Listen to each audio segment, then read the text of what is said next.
మనం కానీ సమర్థవంతంగా నదులు అనుసంధానం చేసి ఎక్కడికక్కడ రిజర్వాయర్స్ కూడా కొన్ని కట్టుకోవాల్సిన అవసరం ఉన్నాయి. అవి కట్టుకుంటే భవిష్యత్తులో నీటి సమస్య ఉండదు. ఆంధ్రప్రదేశ్ 2 సమస్యలు ఉన్నాయి ఒకప్పుడు. ఒక పక్క తుఫాన్లు, ఇంకో పక్క కరువు. కరువుని సమర్థవంతంగా ఎవ్రీ ఎకరాకు నీళ్లు ఇచ్చి సమర్థవంతంగా ఎదుర్కొంటే తుఫాన్ని ఎట్లా ఎదుర్కోవాలన్నది తప్పదు, అది ఎదుర్కొంటాం. ఏదైతే పోలవరం లెఫ్ట్ మెయిన్ కెనాల్కి గవర్నమెంట్ ఆఫ్ ఇండియా పోలవరం ప్రాజెక్టులు ఇస్తారు, అక్కడి నుంచి మనం కానీ ఎక్స్టెండ్ చేసుకుంటే, లేకపోతే వాళ్ళు కూడా ఒప్పుకుంటే అదొక మార్గం, లేకపోతే మనం ఎక్స్టెండ్ చేసుకోవచ్చు. ఇప్పటికే వంశధార నాగావళి లింక్ కూడా ఎస్టాబ్లిష్ చేశాం. ఆ లింక్ని ఇంకొంచెం ఎస్టాబ్లిష్ చేసుకుంటే విశాఖపట్నం వరకు పూర్తిగా నదుల అనుసంధానం ఇక్కడి నుంచి గోదావరి నుంచి వంశధారకి వెళ్తుంది.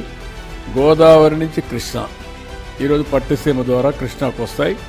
రైట్ మెయిన్ కెనాల్ దాని నుంచి ఇక్కడికి వస్తుంది. దాని మీద ఏమేమి ప్రాజెక్టులు అన్నీ ఉన్నాయో ఆ ప్రాజెక్ట్స్ అన్ని చూపించడం జరిగింది.